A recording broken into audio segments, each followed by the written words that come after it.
Duumesaayi guyyaan dimimmisaa keessa fala Oromo waltumsa. Duumesaayi guyyaan dimimmisaa keessa fala Oromo waltumsa. Duumesaayi lafti gaafa jittu.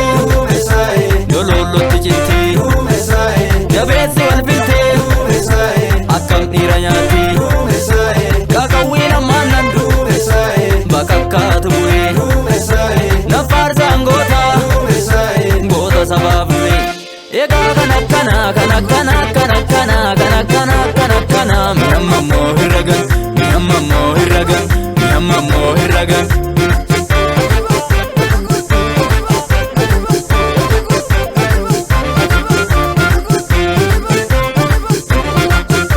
Alkani guyyaa jabaapeeni kichuu sana dabeerra fulamini abbaa fi ilmaan itti wareege daangaa biyya kana isintu eege gamtaan baanii maali waliruuni hirbuu shinni gaataatu dagachuuni baaf gala kee tolfadhu sirriitti dabeessa jira eegi ofirraati booranaarraa baaren turraa eegi ofirraati sikkoof mandoo cimsa tokkummaati ittuu fungannaa eeggatu daangaati rayaa fasaboo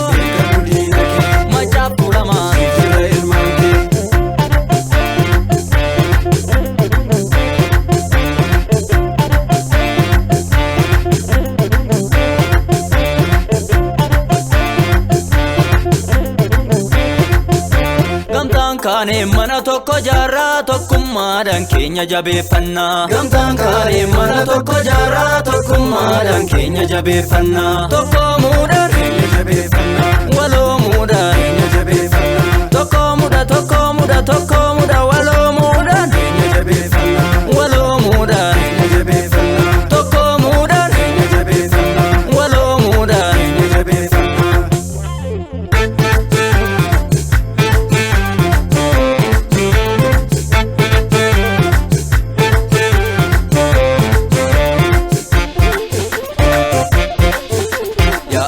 Baana kenni bullooke sirraannaa laanis gootummaa kee gaachanaa naan qoladha dhaqeetti dhiphoo qabadheen waraana dabeetti ilmi booreen baafanne yartuudha dhugaan gootaa sinaftu waadadha waleetiyya walee walaawaltu walawwali qabii diinnaa baddu matti maddu walaawaltu uumama qabaddu walaawaltu gamtaadha socho'i walaawaltu gaboodhan as bayi walaawaltu sumaaf suma qabna walaawaltu ambiyyi abdatu walaawaltu.